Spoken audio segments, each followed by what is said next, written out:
Hi hello welcome to our channel. నేను మీ శ్రీ. ఈరోజు మనం చెప్పుకోబోయే కథ నీకై తప్పించే నేను పార్ట్ 4.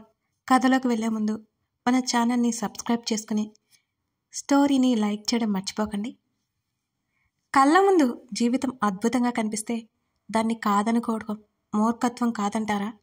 గతంలో జీవితం వెతుక్కోవడం తెలివిగల వారి పని అవుతుందంటారా? తర్వాత రోజు ఏమి జరగనట్టే ఉంది యజ్ఞ. రిషికి మరింత ఆశ్చర్యం కలిగిస్తోంది ఆమె ప్రవర్తన చూస్తుంటే. తర్వాత నెల కూడా ఆశ్రమంకి వెళ్ళారు యజ్ఞ రిషిలు. రిషి వచ్చిన విషయం యజ్ఞకి, యజ్ఞ వచ్చిన విషయం రిషికి తెలియదు. ఆ రోజు ప్రతిమ, వర్షిత్ వీరిద్దరు వెంట లేరు. రిషి ఆశ్రమం ఇన్ఛార్జితో మాట్లాడేది మొత్తం విన్నది యజ్ఞ.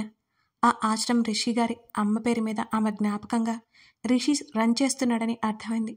అంత ఆస్తి ఉంచుకొని కూడా అందరితో మామూలుగా ఉండడం ఆమెకి ఆశ్చర్యం కలిగిస్తున్న విషయం. ఇప్పటివరకు స్నేహితుడని అతని మీద అభిమానం ఉండేది యజ్ఞకి. కానీ ఇప్పుడు అతని మీద గౌరవం పెరిగింది ఆమెకి. రిషి బయటకు రాగానే ఆశ్రమంకి కొంత డబ్బు ఇచ్చి బయటకు వచ్చింది. ఎప్పటిలాగా పిల్లలతో గడిపి నడుచుకుంటూ ముందుకు వెళ్తోంది యజ్ఞ. ఆమె ముందుకు వచ్చి నిల్చున్నాడు రిషి. ఆమె అడుగులు ఆగిపోయాయి. ఏంటి సార్, ఏం కావాలి? చేతులు కట్టుకుని అడిగింది. నువ్వే కావాలి అతని సమాధానం. అది పిచ్చి పిచ్చిగా ఉందా? కోపంగా చూస్తూ అడిగింది యజ్ఞ. లేదు, కొత్తగా ఉంది నవ్వుతూ చెప్పాడు. దాన్నే పిచ్చి అంటారు అని చిరాగ్గా ముఖం తిప్పుకుంది. నవ్వుకున్నాడతను. ఆమె అతని మీద కోపం చూపిస్తుంటే. కోపం మనం అనుకుంటేనే చూపిస్తారని అతని భావం. నీ నవ్వు నా గురించే, నీ చూపు నా కోసమే, నీ కోపం నా మీదే, నీ మాట నా పేరే, నీ ప్రేమ నాదే. మీకు దండం పెడతాను, నన్ను వదిలేయండి. చేతులు ఎత్తి దండం పెట్టేలోపు ఆమె చేతులు పట్టుకున్నాడు రిషి. అతని చేతులు విదిలించి, ఏం చేస్తున్నావు? ఫట్ గట్టిగా అతని చెంప మీద కొట్టింది. ఇక ఆమెలో సహనం నశించిపోయింది. మరి కొంచెం కూడా అతని ముఖంలో చిరునవ్వు చెరగనే లేదు. ప్లీజ్ అలా ఉండకు, తప్పు చేసినట్టు అనిపిస్తోంది అపరాధ భావంతో చెప్పింది. అతనికి దండం పెట్టి ఆమె ఏడ్చేసింది కొట్టినందుకు. ఎందుకంటే ఇంతవరకు ఆమె ఎవరి మీద చేసుకోలేదు అసలు. నన్ను పెళ్లి చేసుకోవడానికి అసలు నీ సమస్య ఏంటి యజ్ఞ? నెమ్మదిగా అడిగాడు రిషి. మళ్ళీ కోపం ముంచుకు వచ్చింది ఆమెకి. చెప్పాను కదా నీకు అనవసరమని అని విసురుగా బదిలిచ్చింది యజ్ఞ. సరే వెళ్ళు ఆమెకు దారిస్తూ చెప్పాడు. ఆశ్చర్యంగా అతని వైపు చూసి వెళ్ళిపోయింది యజ్ఞ. ప్రతిమని కలిసి యజ్ఞ గురించి అడిగాడు రిషి. వాళ్ళ ఊరి పేరు తప్ప ఏమీ తెలియదు. ఎన్నిసార్లు విషయం అడిగినా యజ్ఞ ఏమీ లేదని మాత్రం చెప్పడం, మాట దాటేదాం గురించి ప్రతిమ వివరించింది రిషికి. తర్వాత రోజు యజ్ఞతో పరిమితి వరకే మాట్లాడాడు రిషి. హమ్మయ్యా మారాడ్లే అని మనసులో అనుకుంది యజ్ఞ. తర్వాత రోజు రిషి కనిపించనే లేదు. ఆ విషయం ఆమె అంతగా పట్టించుకోలేదు. కానీ ఆమె మనసు కొంత పసిగట్టింది. వరుసగా 4 రోజులు రిషి జాడలేదు. ఏమైందో కనుక్కోవాలనిపించింది యజ్ఞకి. ఎటు వెళ్ళి ఉంటాడు? ఏమైపోయాడు? రిషి ఏదో ముఖ్యమైన విషయమై ఊరు వెళ్ళాడని ఆమెకి తెలిసింది. ఓ అనుకుంది. కానీ ఆమె మనసు మాత్రం కుదురుగా లేదు. ఎందుకో ఆమెకి పదే పదే అతను గుర్తుకొస్తున్నాడు. అతని ఆలోచనలు చెరిపివేయాలని పదే పదే అనుకుంటోంది. కానీ పదే పదే అతన్నే తలుచుకుంటోందని ఆమె గమనించుకోలేకపోతుంది. 5వ రోజు కూడా రిషి జాలేదు. సాయంత్రం ఇంటి నుంచి ఫోన్ వచ్చింది యజ్ఞకి. హలో నాన్న. తల్లి యజ్ఞ. నానమ్మ అంటూ కంగారుగా చెప్పాడు రామకృష్ణ. ఏంటి నాన్న, ఏమైంది నానమ్మకి?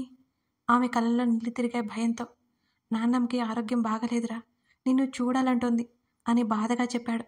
సరే నాన్న, నేను వెంటనే వస్తున్నా. ఫోన్ పెట్టి హుటాహుటిన ఊరు బయలుదేరింది యజ్ఞ. ఆమె ఇంటికి రాగానే నానమ్మకి ఏమైంది? గుమ్మంలో అడుగు పెడుతూనే అడిగింది యజ్ఞ. గుండెలో నొప్పి అని పడిపోయిందిరా, హార్ట్అటాక్ అని డాక్టర్ అంటున్నారు, జాగ్రత్తగా చూసుకోమని చెప్పారు అని జరిగిందంతా వివరించారు రామకృష్ణ. గబగబా ఇంట్లోకి పరుగుపెట్టి తులసమ్మ గదిలోకి వెళ్ళింది యజ్ఞ. కదలిక లేకుండా పడుకుని ఉన్న తులసమ్మని చూడగానే వెలవెల్లాడిపోయింది యజ్ఞ. మెల్లిగా కళ్ళు తెరిచి రా తల్లి అన్నట్టు చేతులు చాపింది. నానమ్మ ఆమెని హత్తుకుని బోరునే ఏడ్చింది. ఏడవకమ్మా, ఓదారుస్తూ చెప్పింది. నువ్వు కూడా నన్ను వదిలి వెళ్ళిపోదాం అనుకున్నావా నానమ్మ? ఆమె వెక్కిళ్ళ మధ్య అడిగింది. చచ, అప్పుడే నేనెక్కడికి వెళ్ళిపోతానే తల్లి, నీ పెళ్లి చేయకుండానా అని అంది తులసమ్మ. నానమ్మ, కోపంగా అరిచింది యజ్ఞ. నువ్వు అరిచినా నేను వినను. నువ్వు పెళ్లి చేసుకుని నిన్ను సంతోషంగా చూసి బ్రతకాలన్న ఆశ ఉంటుంది. ఆలోచించుకో, ఆ తర్వాత నీ ఇష్టం అని దిగులుతో నిండిన స్వరంతో చెప్పింది తులసమ్మ. నానమ్మ, అలా మాట్లాడుకో, నీకు తెలుసు కదా. ఆమె కన్నీరు చెంపల మీదకి జారాయి. లోపల బాధపడుతున్నా బయటికి మాత్రం నువ్వు పెళ్లి చేసుకుంటానని చెప్తే కానీ ఈ ప్రాణం పోకుండా ఉంటుంది, తులసమ్మ గట్టిగా చెప్పింది. మౌనంగా ఉండిపోయింది యజ్ఞ. కాసేపటికి అలాగే అని అక్కడి నుంచి వెళ్ళిపోయింది. భగవంతుడా, నువ్వే నా మనవరాలి జీవితం దిద్దాలి, చేతులెత్తి దండం పెట్టుకుంది తులసమ్మ. ఇవాళ పెళ్లి చూపులు తల్లి, మెల్లిగా చెప్పాడు రామకృష్ణ. అలాగే నన్నట్టు తల ఊపి లోపలికి నడిచింది యజ్ఞ. సింపుల్గా రెడీ అయ్యి అద్దం ముందు కూర్చుంది యజ్ఞ. తన జీవితంలో గత అనుభవాలు కళ్ళ ముందు కదలే. జారిపోతున్న కన్నీటిని తుడుచుకుని గట్టిగా కళ్ళు మూసుకుని కన్నీటి రెప్పల చాటున దాచింది. ఆమె కళ్ళ ముందు రిషి రూపం లేయలగా కదలాడింది. ఉలిక్కిపడి కళ్ళు తెరిచి చూసింది. యజ్ఞమ్మ, అబ్బాయి వచ్చేసాడురా, తులసమ్మ పిలవడంతో విరక్తిగా నవ్వి బయటికి కదిలింది యజ్ఞ. అబ్బాయికి నానమ్మ తాతయ్య తప్పితే ఎవరూ లేరమ్మా. అమ్మ నాన్న చిన్నప్పుడే కాలం చేశారు అట అని రామకృష్ణ తులసమ్మతో చెప్తున్నాడు.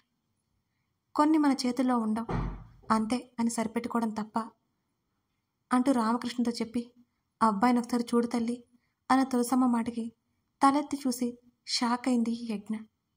అప్రయత్నంగా ఆమె నోటి నుంచి రిషి అని చిన్నగా పలికింది ఆమె స్వరం. నవ్వుతూ ఆమె వైపు చూస్తున్నాడు రిషి. బాబోయ్, చీరలో ఏంటి ఇలా ఉంది, అందమంతా ఇక్కడే ఉన్నట్టు అనిపిస్తుంది.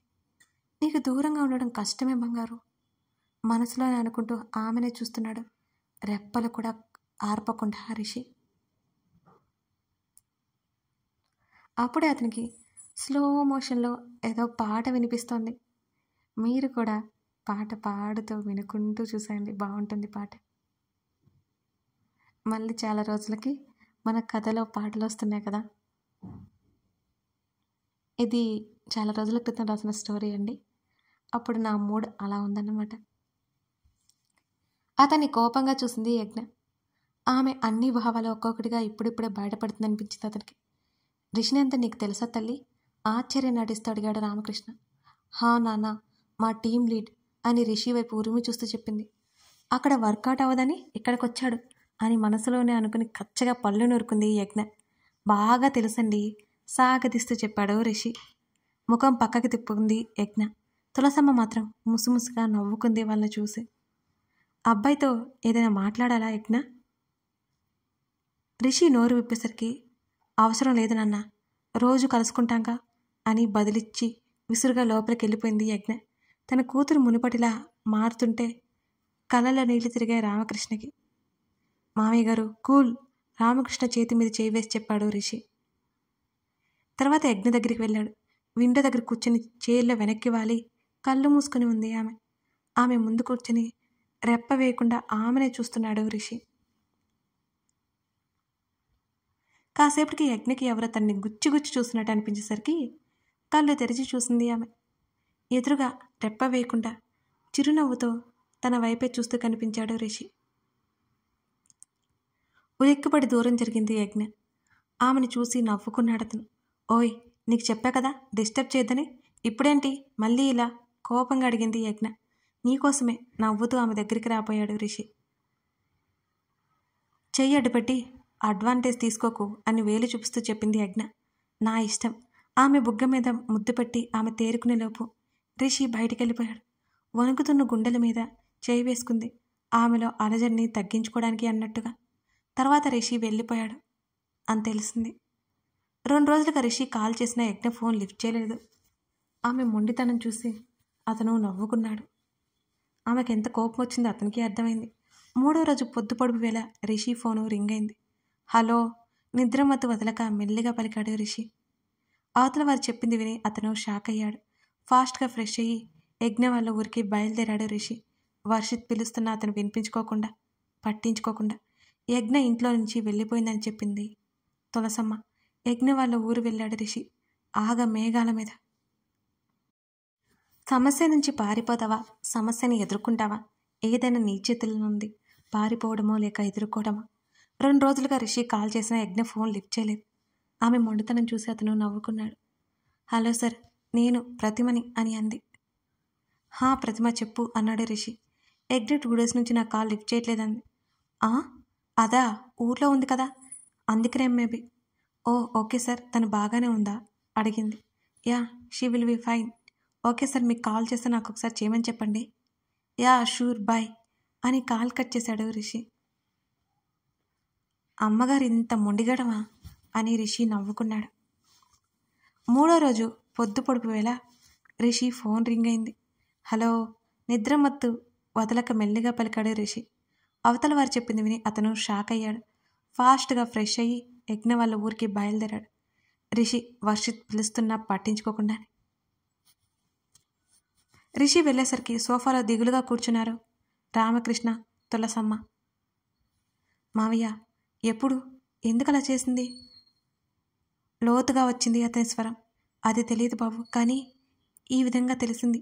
ఆయన చేతిలో ఉన్న కాగితాలు చూపిస్తూ చెప్పాడు రిషికి. రాత్రి కూడా నాతో బాగానే మాట్లాడింది బాబు. తెల్లారిన తర్వాత నేను చూస్తే గదిలో లేదు. ఈ ఉత్తరం ముక్కలు కనిపించాయి. బాధగా చెప్పింది తులసమ్మ కూడా. ఆ లెటర్ని వణుకుతున్న చేతులతో తీసుకున్నాడు రిషి. పూజ్యులైన నాన్నగారికి మీ కూతురు నమస్కరించి రాయినది. మొదటిగా మీకు నేను క్షమాపణ చెప్పాలి. మీ మాట కాదని వెళ్ళిపోతున్నందుకు. నేను ఈ పెళ్లి చేసుకోలేను. మీతో ధైర్యంగా చెప్పుకునే మీ కూతురు పిరికిదానిలా పారిపోతుంది. ఎందుకో అర్థం కావడలేదు. మనసంతా గజిబిజిగా ఉంది. అందుకే కొన్ని రోజుల పాటు అందరికీ దూరంగా వెళ్ళిపోతున్నాను. మీ యజ్ఞ. ఆ తర్వాత పేజీ తిప్పాడు రిషి. ప్రియమైన నాన్నమ్మకి. నానమ్మ, నీ మీద నాకు చాలా కోపం ఉంది. హార్ట్ అటాక్ అని అబద్ధం చెప్పి నేను పెళ్లి చేసుకునేలా చేయాలని చూస్తావా? నువ్వు నాన్న మాట్లాడుకునేది నేను విన్నాను నానమ్మ. అన్నీ తెలుసు కూడా నువ్వు నన్ను అర్థం చేసుకోకపోతే నన్ను ఎవరు అర్థం చేసుకుంటారన్నమ్మా? నా మనసుకైన గాయాల నుంచి చాలిక ఇంకా చేసుకోవాలని నేను అనుకోవట్లేదు. నేనేమి ఎక్కువ రోజు నీకు దూరంగా ఉండను. కొన్ని రోజులు పోయాక, అదే నా మనసు కుదుట పట్టాక అప్పుడు తిరిగి వస్తాను. నీ ప్రియమైన మనవరాలు. తర్వాత పేపర్ రిషికి రాసింది. ఇప్పటి వరకు కుదురుగా ఉన్న చేతులు మెల్లగా వణుకుతున్నాయి. గుండె ఫాస్ట్గా కొట్టుకుంటోంది అతనికి. రిషికి. నేను ఏమని సంబోధించలేదని అనుకుంటున్నావా రిషి గారు? మీకు ఇలా నచ్చదు కదా రిషి? ఇందులో నీ తప్పు అస్సలు లేదు. నీ మీద కోపం కూడా లేదు నాకు. నువ్వు నాకు మంచి స్నేహితుడు అనుకున్నాను, కానీ నువ్వు అనుకోలేకపోయావు రిషి. ప్రేమించావు, ప్రేమను పొందాలని చూస్తున్నావు, అది సరైంది. కానీ సరైన వ్యక్తిని నువ్వు ప్రేమించలేదు. ఆమె నుండి ప్రేమ పొందాలనుకున్నా చూడు, అది అసలు సరైందే కాదు. నేను ప్రేమ పెళ్లికి సిద్ధంగా లేను రిషి. ఇంతకు ముందే చెప్పాను కదా, ప్రేమ పెళ్లి నా జీవితంలో ముగిసిపోయిన భాగాలు అని. సరైన వ్యక్తిని ఎంచుకో ఇప్పటికైనా. చివరిగా ఇంకో మాట, నువ్వు జీవితంలో నాకు ఎదురుపడకూడదు అనుకుంటాను. ఎందుకంటే నిన్ను చూస్తే నా మనసు మారుతుందనిపిస్తుంది. ఎప్పటికీ ఇలా జరగకూడదు కదా, అందుకే నీకెప్పటికీ ఎదురు పడకూడదు అనుకుంటున్నాను రిషి. యజ్ఞ. చివరి మాటలు చదవగానే రిషి ముఖంలో నవ్వొచ్చి చేరింది. అతనికి అర్థమైంది ఆమె మనసుని అతని మనసు చేరుకుందని, అది ఆమె తెలుసుకోలేకపోతుంది అని. ఆమెని వదులుకోకూడదని అతను అనుకున్నాడు. ఆ లెటర్స్ 2 రామకృష్ణ గారి చేతిలో పెట్టి మిగతాది తన దగ్గరే పెట్టుకుని, మీరు కంగారు పడకండి, తనకి కొంచెం సమయం ఇవ్వాలి, నేనే తనని తీసుకొస్తాను అని అక్కడి నుంచి రిషి వైజాగ్ వచ్చాడు. నువ్వు నాకు దూరంగా వెళ్ళినా నేను నీ దారిలోనే నడుస్తున్నా. నీకు చేరువవుతాను, నిన్ను చేరుకుంటాను. కథ కొనసాగుతుంది. కథ నచ్చితే లైక్ చేసి కామెంట్ చేయండి. అలాగే ఈ కథ కొంచెం డిఫరెంట్గా ఉంటుంది, బాగుంటుంది.